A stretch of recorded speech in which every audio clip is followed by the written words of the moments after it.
Բարի օր հայեր։ Այսօր զարմանքով նկատեցի խորում է 26 թվականի կարևոր իրադարձությունների մասին, մասնավորապես լրանում է 60-ամյակը ազգային միացյալ կուսակցության ստեղծման։ Եվ անակնկալ նկատեցի, որ ախր այս 25 թվականին լրացել է իմ ազգային գործունեության, բառի իսկական իմաստով գործունեության 60-ամյակը, եւ ես չեմ նշել։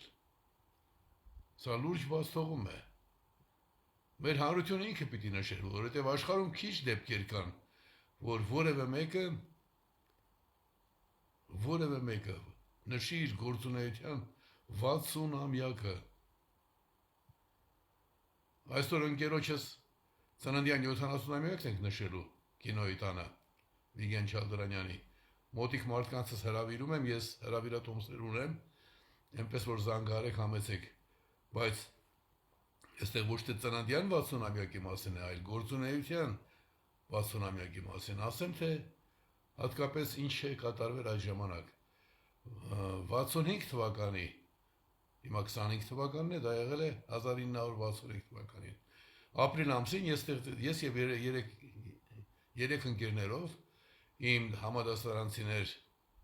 Ռուբեն Կապուտիկյան եւ Խաչիկ Վահրամյան, Ռուբենը արդեն մահացել է, ցավոք սրտի, Խաչիկ Վահրամյանը Ամերիկայում է, մենք երեքով ստեղծեցինք խմբակ հայրենասիրական անունը անխախտ եռյակ։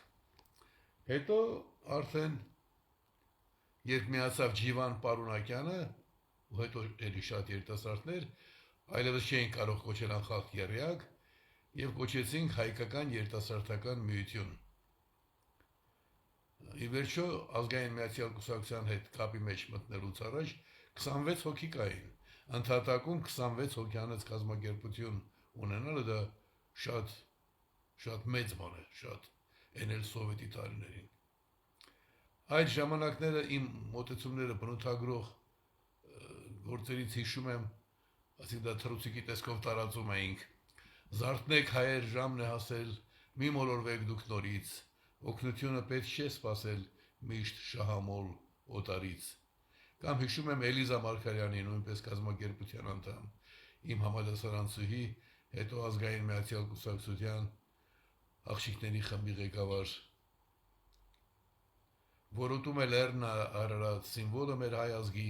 պահանջում է, որ գերության շղթան փշրենք իր վզի։ Սա էլ Էլիզան էր գրել, երկուսն էլ թռուցիկի տեսքով տարածել ենք։ Հայկական երիտասարդական միություն գործեց բավական երկար, երբ մենք ազգային միացյալ կուսակցություն դարձանք, նա ընդամենը 6 հոգի անմիջապես կանորեն ընդգրկվեցին ԱՄԿ, բայց փաստ է ուրեմն, այս տարի 2025 թվականին լրացավ հետագայում ընդամենը 2 տարի անց ազգային ազատագրական պայքարի կազմակերպության ղեկավար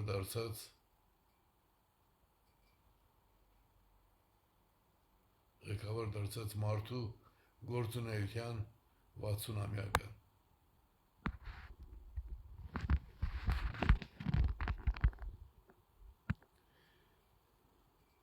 Փառք ես Տեր Աստված, շնորհակալություն, որ այսօրվան հասա, բայց եւ հասկանում եմ, որ այս ամենը նրա համար է, որ շարունակեմ կյանքի կոչել էլի կարևոր գաղափարներ եւ շատ կարևոր։ Հետաքրքիր է, որ Հայաստանում հիմա Գագիկ Ծառուկյանի նախաձեռնությամբ Հիսուս Քրիստոսի ամենամեծ արձանն է դրվում, ամենաբարձր արձանը, բայց բացարձակ ժողովրդավարությունը Հիսուս Քրիստոսի արժեհամակարգային ներդրման, արժեհամակարգային նորամուծության ամրագրումն է իրավաքաղաքական ոլորտում։ Եվ եթե հայերը խելք ունենակ, կհամախմբեք իմ շուրջը, որ մենք հոգևոր, մտավոր, իրավական այդ նախաձեռնությունը նույնպես միասին կյանքի կոչենք ու կտեսնեք, թե ինչպես կփոխվի մեր հայրենիքը։ Միաժամանակ կդառնա իսկապես Առաջինը քրիստոնեություն ընդունած ազգի արժանի մակարդակի պետություն։ Մաղթում եմ այսօրով, մաղթում եմ, որ մեր ազգը արագ կողմնորոշվի եւ ինչպես 91 թվականին սատարեց ինձ դառնալով միջազգային իրավունքի ենթակա, թե չկորած էինք։ Այս հարևանության պայմաններում, այդպիսի ողերին բարեկամների արկայության պայմաններում մենք ջնջված կլինեինք, եթե միջազգային իրավունքի ենթակա դարձած չլինեինք։ Տեր Աստված օգնիր մեզ։ Ճիշտ է, մենք աշխարհի ամենաարժանավոր ազգը չենք, բայց մեզանում շատ կան մարդիկ, որ հայացքը հառում են քո կողմը դժվար պահերին։ Աստված մեզ պահապան։